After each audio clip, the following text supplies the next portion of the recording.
Jai Sairam, welcome back to my channel. இன்னைக்கு இந்த பதிவில் தை அமாவாசை வருது இல்லையா, நாளைக்கு அதுக்கான தர்ப்பணம் கொடுக்கறதுக்கான நேரமும் படையல் வைக்க ஏற்ற நேரமும் அமாவாசை விரதம் இருக்கும் முறையும் பற்றி இந்த வீடியோவில் நான் ஷேர் பண்ணுறேன். தை அமாவாசை அன்னைக்கு புனித நதிகளில் நீராடுறது, தானங்கள் கொடுக்கறது, வழிபாடுகள் செய்கிறது நமக்கு மிக சிறந்த பலனை கொடுக்கும். பாவங்கள்ல இருந்து விடுபடுறதுக்கு ஏற்ற நாளாக இந்த தை அமாவாசை நாள் இருக்கு. நம்ம அதுக்கான வழிபாட்டு முறைகளை இந்த பதிவில் பார்க்கலாம். என்னோட சேனலுக்கு தொடர்ந்து சப்போர்ட் பண்ணுங்க, லைக் பண்ணுங்க, ஷேர் பண்ணுங்க, கமெண்ட் பண்ணுங்க, மறக்காம சப்ஸ்கிரைப் பண்ணுங்க, பெல் ஐகானை கிளிக் பண்ணுங்க. அமாவாசை அப்படின்னு எடுத்துக்கிட்டோம்னா தனி சிறப்பு வாய்ந்த அமாவாசைகள்ல ஒன்னாக இருக்கிறது தை அமாவாசை தான். முன்னோர்களின் சாபங்கள், தோஷங்கள் இதிலிருந்து விடுபடுறதுக்கும் நம்முடைய தலைமுறை கஷ்டமில்லாத வாழ்க்கை வாழ்றதுக்கும் முன்னோர்களின் ஆசையை பெறுவதற்கும் ஏற்ற நாளாக இந்த தை அமாவாசை நமக்கு இருக்கு. எல்லா மாதங்கள்லையும் வரும் அமாவாசை முன்னோர்கள் வழிபாட்டுக்கு உரிய முக்கியமான நாட்கள் அப்படின்னாலும் கூட தை, ஆடி, புரட்டாசி இந்த 3 மாதங்கள்ல வரும் 3 அமாவாசைகளுக்கு மிக முக்கியமானதாக நாம வழிபாடு செய்கிறோம். இதில் மற்ற 2 அமாவாசைகளை விட தை அமாவாசை கூடுதல் சிறப்பு வாய்ந்தது. இந்த நாளில் முன்னோர்களை வழிபாடு செய்கிறதும் தானங்கள் செய்கிறதும் தவறாமல் செய்யக்கூடிய ஒரு விஷயம். இதனால் பல தலைமுறை பாவங்கள்ல இருந்து நாம் விடுபட முடியும். இது முன்னோர்களுக்கு நன்றி தெரிவித்து அவங்களின் ஆசிகளையும் நம்ம நிச்சயமாக பெற முடியும்.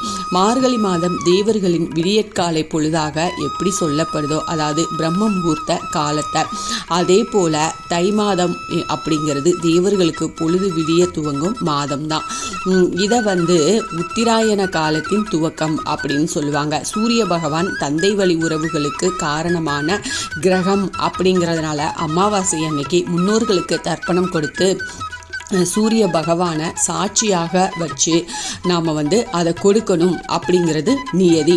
அதனால் தேவர்களுக்கு சூரிய உதய காலமாக இருக்கக்கூடிய மாதமான இந்த தை மாதத்தில் வரும் அமாவாசை அப்படிங்கிறதுனாலும் உத்தராயண காலத்தில் வரும் முதல் அமாவாசை அப்படிங்கிறதுனாலும் தை அமாவாசை ரொம்ப சிறப்புக்குரியதாக நாம் வழிபாடு செய்கிறோம். இந்த ஆண்டு தை அமாவாசை அதாவது ஜனவரி 29ஆம் தேதி புதன்கிழமை வருது. நாளைக்கு ஜனவரி 28ஆம் தேதி இன்னைக்கு இரவு 8:10 மணிக்கு துவங்கி ஜனவரி 29ஆம் தேதி 7:25 வரைக்கும் அமாவாசை திதி இருக்கு.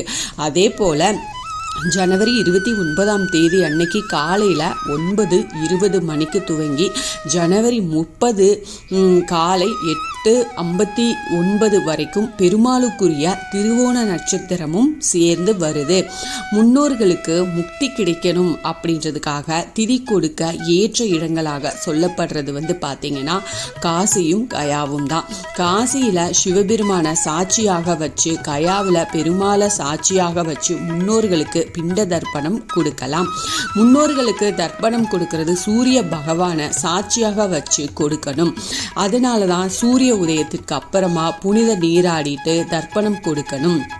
காலை 6 மணி முதல் 7:20 வரைக்கும், காலையில் 9 மணி முதல் 11:55 மணி வரைக்கும் தர்ப்பணம் கொடுக்க ஏற்ற நேரங்கள். திருவோண நட்சத்திரத்தில் தர்ப்பணம் கொடுக்கணும் அப்படிங்கிறவங்க 9:21 முதல் 11:55 வரைக்கும் தர்ப்பணம் கொடுக்கலாம்.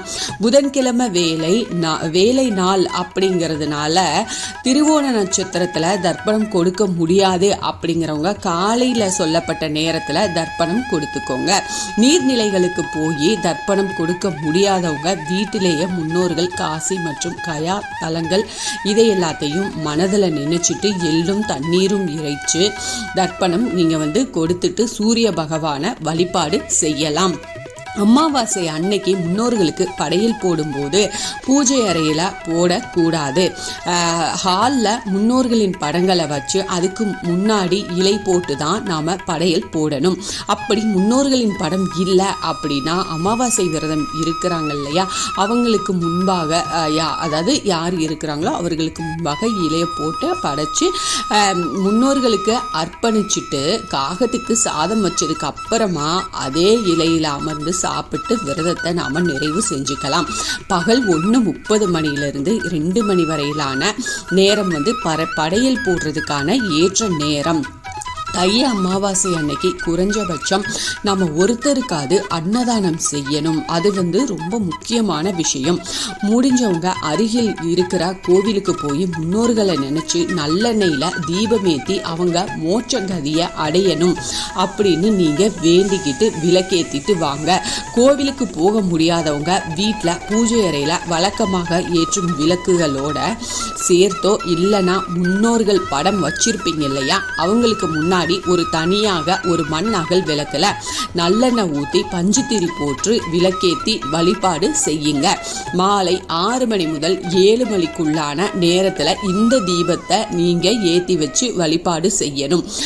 உங்களுக்கு வந்து இதில் எல்லா நேரமும் நான் கொடுத்துட்டேன்.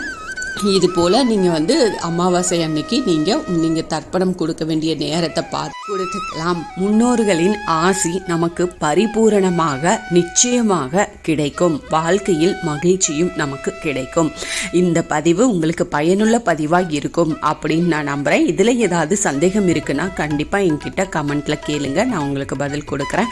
என்னோட சேனலுக்கு தொடர்ந்து சப்போர்ட் பண்ணுங்கள், லைக் பண்ணுங்கள், ஷேர் பண்ணுங்கள், கமெண்ட் பண்ணுங்கள், மறக்காமல் சப்ஸ்கிரைப் பண்ணுங்கள், பெல் ஐக்கானை கிளிக் பண்ணுங்க.